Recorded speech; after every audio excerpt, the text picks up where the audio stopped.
नमस्कार, life to self के अंदर आप सबका मैं स्वागत करता हूँ। तो आज हम बात करेंगे वर्ब के बारे में। वर्ब एक बहुत ही इम्पोर्टेंट कॉन्सेप्ट है, ठीक है जी।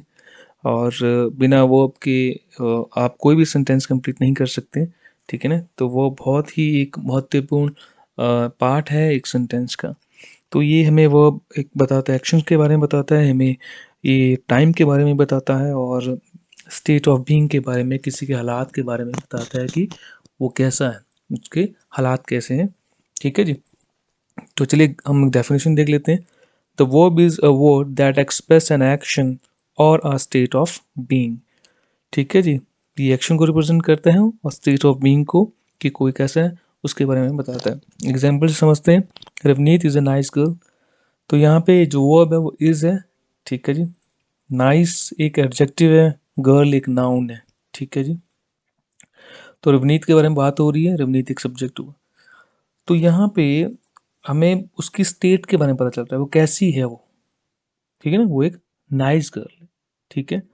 रमेश इज अ रिच, ठीक है ना। तो रमेश अमीर है, ये भी हमें स्टेट के बारे में बताया जा रहा है कि वो रिच है। तो इस यहाँ पे वर्ब है। They are playing football. तो यहाँ पे दे आर प्लेइंग फुटबॉल है, ये एक पूरा सेंटेंस है। आर और प्लेइंग एक फ्रेजल वर्ब है, ठीक है जी। एक से ज़्यादा वर्ब आई हुई हैं तो ये फ्रेजल वर्ब बन गया। आर भी वर्ब है, प्लेइंग भी वर्ब है, ठीक है। आर एक हेल्पिंग वर्ब है, प्लेइंग एक मेन वर्ब है। तो प्लेइंग एक एक्शन है, ठीक है ना। तो ये मिलके एक फ्रेजल वर्ब बन गए, ठीक है, जो हमें एक्शन के बारे में बता रहे हैं। ही थ्रू अ बॉल। तो थ्रू एक एक्शन है, जिससे हमें पता चल रहा है कि कोई एक्शन किया जा रहा है। वर्ब यहाँ पे हमें एक्शन के बारे में बता रही है। Akbar was a king. तो ये हमें एग्जिस्टिंग के बारे में बता रहा है कि वो एग्जिस्ट करता था, कि वॉज अ किंग, वो किंग था। ये हमें टाइम के बारे में बता रहा है, क्योंकि वॉज क्या रिप्रेजेंट करता है कि जो टाइम बीत चुका है, ठीक है ना। तो वॉज मतलब कि वो अकबर किंग था, अब नहीं है। He is a good boy, वो अच्छा लड़का है। प्रेजेंट के बारे में इज बता रहे हैं हमें, ठीक है जी। ये जो वर्ब इज है, ये टाइम यानी प्रेजेंट का टाइम हमें बता रही है। Harpreet is a intelligent boy. तो ये फिर से हमें उसकी स्टेट बता रहा है कि वो इंटेलिजेंट है, ठीक है जी। तो वर्ब बेसिकली दो तरह की है, ट्रांजिटिव वर्ब होती है, एक इंट्रांजिटिव वर्ब होती है, ठीक है जी। तो और भी कई प्रकार है, लेकिन वो मैं आपको वर्ब का जब मैं पूरा चैप्टर कराऊंगा तब आपको कराऊंगा। यहाँ पे थोड़ी सी अंडरस्टैंडिंग सिर्फ मैंने आपको बनानी है, ठीक है, ताकि मैं को टेंसेस करवा सकूँ।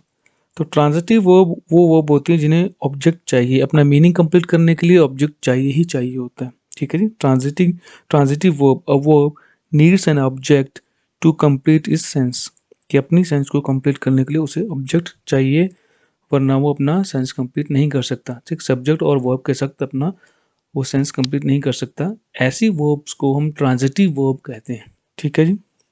जैसे दिनेश सॉ अ फिल्म। तो दिनेश और सॉ ये मिलकर पूरी सेंस नहीं कंप्लीट कर सकते। सॉ को ऑब्जेक्ट चाहिए ही चाहिए, ठीक है ना। तो ही सॉ अ मूवी, ठीक है। फिर ये पता चलेगा ना कि व्हाट ही सॉ। अगर आप इतना रखते हैं कि उसने देखा, तो क्या देखा हमें बताना ही पड़ेगा, इसे ऑब्जेक्ट चाहिए ही चाहिए। ही थ्रू अ बॉल। अगर आप ही और थ्रू ही लगाएं तो ये कंप्लीट सेंस नहीं देता, ठीक है। इस वर्ब को भी ऑब्जेक्ट चाहिए। ही टीच इंग्लिश। अगर आप रखते हैं कि ही टीच यानी वो पढ़ाता है, तो क्या पढ़ाता है भाई, हमें ये बताना ही पड़ेगा, इसे ऑब्जेक्ट चाहिए, इस वर्ब को ऑब्जेक्ट चाहिए ही चाहिए अपनी सेंस को कंप्लीट करने के लिए, ठीक है। तो ये ट्रांजिटिव वर्ब हो गई, वो वर्ड्स जिन्हें ऑब्जेक्ट चाहिए है अपनी सेंटेंस सॉरी अपनी मीनिंग को कंप्लीट करने के लिए। दूसरे होते हैं इनट्रांजिटिव वर्ब, ठीक है ना। Intransitive verb a verb which does not require object to complete its sense. ऐसी वर्ब्स जिन्हें ऑब्जेक्ट चाहिए नहीं अपनी सेंस को कंप्लीट करने के लिए। जैसे शी लाफ्ड, वो हंसी। शी डांस्ड, वह नाची। ही क्राइड, वो रोया या फिर चिल्लाया, ठीक है जी।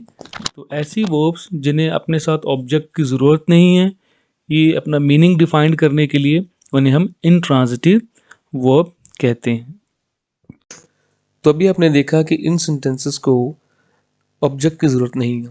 शी लाफ्ड, शी वो है जो सब्जेक्ट है जिसका बात हो रही है, और लाफ्ड एक वर्ब है, और ये अपना मीनिंग दोनों मिलकर डिफाइन कर रहे हैं। इन्हें ऑब्जेक्ट की ज़रूरत नहीं है अपने मीनिंग को डिफाइन करने के लिए। ऐसी वर्ब को हम ट्रांजिटिव वर्ब कहते हैं, मैंने आपको बता दिया। शी डांस्ड, वह नाची, तो यहाँ पे भी वह और नाची एक वर्ब है, मतलब डांस्ड एक वर्ब है और वह एक सब्जेक्ट है। शी क्राइड, तो वह रोया, या कह सकते हैं कि चिल्लाए में भी यूज क्राइड होता है, तो चिल्लाया। तो ये अपना मीनिंग डिफाइन कर रहा है, इसे किसी भी सब्जेक्ट की जरूरत, सॉरी ऑब्जेक्ट की जरूरत नहीं है। चलिए अब बात करते हैं first form of the verb, second form of the verb और third form of the verb के बारे में, कि ये किस तरीके से काम करती हैं, इसे अंडरस्टैंड करते हैं कि ये तीनों क्यों बनी हुई है और किस तरह से हम इन्हें सेंटेंस के अंदर यूज़ करते हैं। ठीक है जी। तो फर्स्ट फॉर्म मुझे समझ में आ गई थी कि हमें कोई बात प्रेजेंट में कहनी हो या फिर फ्यूचर में करनी हो, तो उसके लिए हमें फर्स्ट फॉर्म की ज़रूरत है। ठीक है। फर्स्ट फॉर्म बताती है कि कोई काम प्रेजेंट में हो रहा है और या फिर वो फ्यूचर में होने वाला है, तो हमें उसके लिए फर्स्ट फॉर्म चाहिए। इसे हम बेस फॉर्म भी कहते हैं। ठीक है जी। दूसरा था second form of the verb. तो ये इसलिए होती है कि आपको कोई बात पास्ट में अगर कहनी हो तो उसके लिए ये वर्ब यूज़ की जाती है। पर मुझे ये नहीं समझ में आता कि third form of the verb किस लिए है, क्योंकि पहली वर्ब आप फ्यूचर के लिए भी यूज़ कर पा रहे हैं, प्रेजेंट के लिए भी यूज़ कर पा रहे हैं, सेकंड वर्ब आप पास्ट के लिए यूज़ कर पा रहे हैं, और तीन ही काल होते हैं, या तो वर्तमान काल जिसे आप प्रेजेंट कहते हैं, सॉरी, और उसके बाद आपका भूतकाल जिसे आप पास्ट कहते हैं, और भविष्यकाल जिसे आप अपना फ्यूचर कहते हैं। तो ये तीन ही वक्त हैं और इन्हीं के अंदर हम बातचीत करते हैं। ज़्यादातर हम पास्ट की बात करते हैं, तो मतलब यही बेसिकली वक्त को हमने तीन कैटेगराइज के अंदर बांटा हुआ, और इसी इसी के बारे में बात करने, फ्यूचर की बात कर रहे होंगे कि मैं ऐसा कुछ करूँगा या कर रहा हूँ या मैं ऐसा करता था। तो ये तीन तीन ही ऐसे वक्त हैं जिसके बारे में हम बात करते हैं। और उसके लिए first form form of the verb जो है वो आपको प्रेजेंट और फ्यूचर के बारे में बताएगी, और जिसके विल शैल लगा के हम first form of the verb लगा लेते हैं तो फ्यूचर ही हो जाएगा। प्रेजेंट की बात हो जाती है, ठीक है, कंटिन्यू तो आईएनजी लगा लेते हैं, और पास्ट के लिए second form of the verb है। अब मुझे ये प्रॉब्लम थी कि third form of the verb किस लिए यूज़ की जा रही है, क्यों ली गई है। तो ये कन्फ्यूज़न मैंने आपकी आज दूर करना चाह रहा हूँ। ठीक है जी। कुछ सेंटेंसेस आपके सामने ले रहा हूँ। ठीक है। तो पहला है ही ब्रोक द ग्लास। ठीक है जी। Broken glass was very expensive. He has broken the glass. The glass is broken by him. ठीक है जी। तो ये सेंटेंसेस मैंने ले लिए। अब इन तीनों ही सेंटेंसेस के अंदर मैंने third form of the verb use किया हुआ है। पहला सेंटेंस देखिए, उसने ग्लास तोड़ दिया। ठीक है जी। तोड़ा, सॉरी, ग्लास तोड़ा, उसने ग्लास तोड़ा। He broke the glass. ठीक है जी। Second form of the verb आ गई, पास्ट में कि उसने ग्लास तोड़ा। दूसरा, ब्रोकन ग्लास। अब ये जो ब्रोकन है ना, ये जो थर्ड फॉर्म है, ये बेसिकली तीन वजह से यूज़ की जाती है। एक तो ये एडजेक्टिव के तौर पे यूज़ की जाती है। दूसरा, जब हम परफेक्ट कर रहे होते हैं ना, टेंस है ना, प्रेजेंट परफेक्ट या पास्ट परफेक्ट करते हैं, तब हम इसे, इस थर्ड फॉर्म को यूज़ करते हैं। ठीक है जी। हैव, हैज़ आपको प्रेजेंट में ही रखता है, हालांकि काम कंप्लीट हो चुका होता है। जब मैं परफेक्ट सेंटेंसेस आपको पढ़ाऊंगा प्रेजेंट परफेक्ट, आपको बहुत क्लैरिटी हो जाएगी।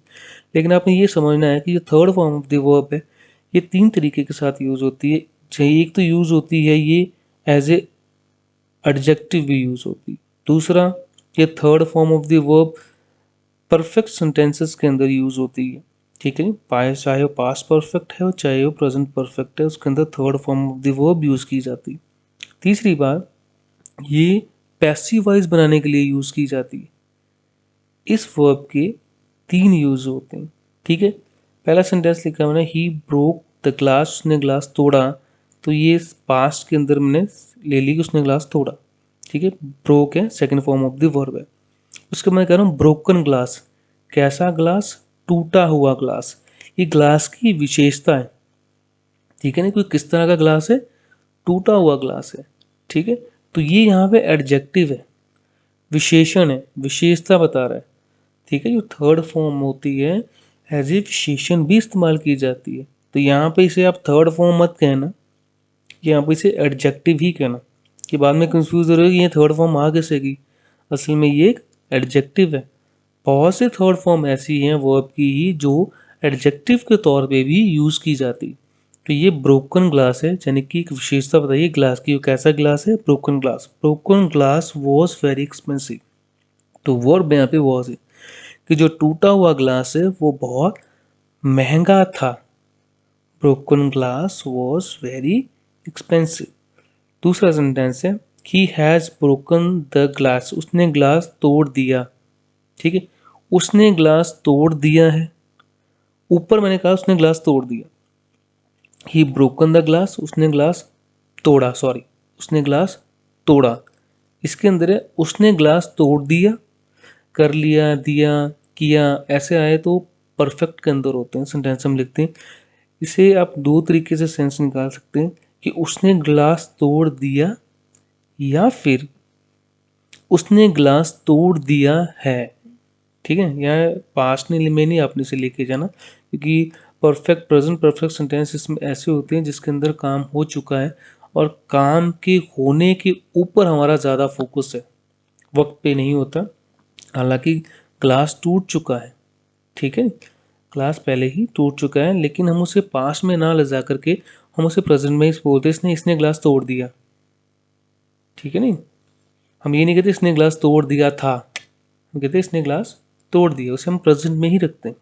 ठीक है ना, तो जिन वाक्यों को जो पास्ट में हो चुके से आप प्रेजेंट में रखते हैं तो उसे हम परफेक्ट सेंटेंस में बनाते हैं। ठीक है, तब हमें वो आपकी थर्ड फॉर्म यूज़ करनी होती है, यानी हैज़, हैव, हैड के साथ हमेशा ही वो आपकी थर्ड फॉर्म यूज़ होती है। ये अब थर्ड फॉर्म है, ही हैज़ ब्रोकन द ग्लास। ठीक है ना, ब्रोकन यहाँ पे थर्ड फॉर्म आ गई। जब भी हम परफेक्ट सेंटेंस बनाएंगे हमेशा ही हम थर्ड फॉर्म का यूज़ करेंगे। एक यूज से ये हो गया। दूसरा ऊपर मैंने एडजेक्टिव के तौर पे बता दिया कि किस तरीके से थर्ड फॉर्म ऑब्जेक्टिव के तौर पे यूज़ करते हैं। तीसरा, the glass is broken by him, कि जो ग्लास है उसके द्वारा तोड़ा गया। ठीक है जी, जो फर्स्ट सेंटेंसेस था उसी को मैंने पैसिव वॉइस बनाया है कि ग्लास उसके द्वारा तोड़ा गया। ठीक है, a glass, the glass is broken by him. Is है, मैंने अपनी पहली वीडियो के अंदर ही आपको बताया था, जो मेरी फर्स्ट वीडियो थी, कि सेंटेंसेस के अंदर इज आर एम सिर्फ एक ही जगह आते हैं, वो है कंटिन्यू टेंस के अंदर, और आपको पूरे चार्ट के अंदर कहीं इज आर एम दिखाई नहीं देगा। वॉज वर भी आपको दिखाई देगा तो सिर्फ पास्ट कंटिन्यू में दिखाई देगा। ठीक है, जहाँ पे आईएनजी लगना स्वाभाविक है एक वर्ब के साथ, लेकिन यहाँ पे इज आर एम के साथ, जैसे इज है तो ब्रोकन है, हम थर्ड फॉर्म ऑफ की वर्ब यूज कर रहे हैं, तो उसका मतलब ये सेंटेंसेस हैं ये पैसिव वॉइस है। तो पैसिव वॉइस बनाने के लिए भी थर्ड फॉर्म का ही इस्तेमाल किया जाता है। ठीक है ना, तो इसके साथ हमने थर्ड फॉर्म यूज की, broken, a glass is broken by him, की उसके द्वारा ग्लास तोड़ दिया गया। ठीक है जी, तो होप सो कि आपको ये चीज़ समझ में आई हो, आपको ये चीज़ पता चली हो कि ये थर्ड फॉर्म है ये हम किसके लिए यूज़ करते हैं। एक तो आपको पैसिव वॉइस बनाने हो तब आप इसे यूज़ करते हैं, जब आपने परफेक्ट प्रेजेंट परफेक्ट या पास्ट परफेक्ट लिखना हो तो तब आप इसको यूज़ करते हैं। तीसरा, ये एडजेक्टिव के तौर पे भी यूज़ की जाती है। ठीक है जी, तो आपको ये चीज़ समझ में आ गई हो। ठीक है जी, first form, second form, third form, इसके बारे में आप पहले भी जानते थे। मेरी बहुत बड़ी कन्फ्यूज़न थी, तो मुझे लगा कि शायद आपको भी कन्फ्यूज़न रही होगी। ठीक है, या होगी, तो इसलिए मैंने ये थर्ड फॉर्म को इंट्रोड्यूस आपके सामने करवाया। तो अगली वीडियो हम सेंटेंसेस, सॉरी टेंसेस के बारे में बात करेंगे। तो उसके अंदर हम पहला टेंस पढ़ेंगे, सिंपल टेंस, उसके बारे में हम बात करेंगे तो अपने नेक्स्ट वीडियो के साथ। तो अगर आपको ये वीडियो अच्छी लगी हो, आपकी ज्ञान में इसमें थोड़ी बहुत वृद्धि की हो, तो इसे लाइक ज़रूर करें, क्योंकि लाइक करने से वीडियो और भी लोगों के अंदर फैलती है, ज़्यादा जाती है, एक्सपैंड करती है। ठीक है जी, तो इसे आप लाइक ज़रूर करें। अगर आपने इसे सब्सक्राइब नहीं किया चैनल को तो आप सब्सक्राइब भी कर लें। ठीक है, जब भी मेरी नई वीडियो डले तो उसकी आपको नोटिफिकेशन मिल सके, तो बेल आइकन पे भी क्लिक कर लीजिएगा। तो थैंक यू वेरी मच, स्वस्थ रहें, अपना ख्याल रखें और वृक्ष लगाएं, पर्यावरण को जरूर बचाएं। Thank you very much.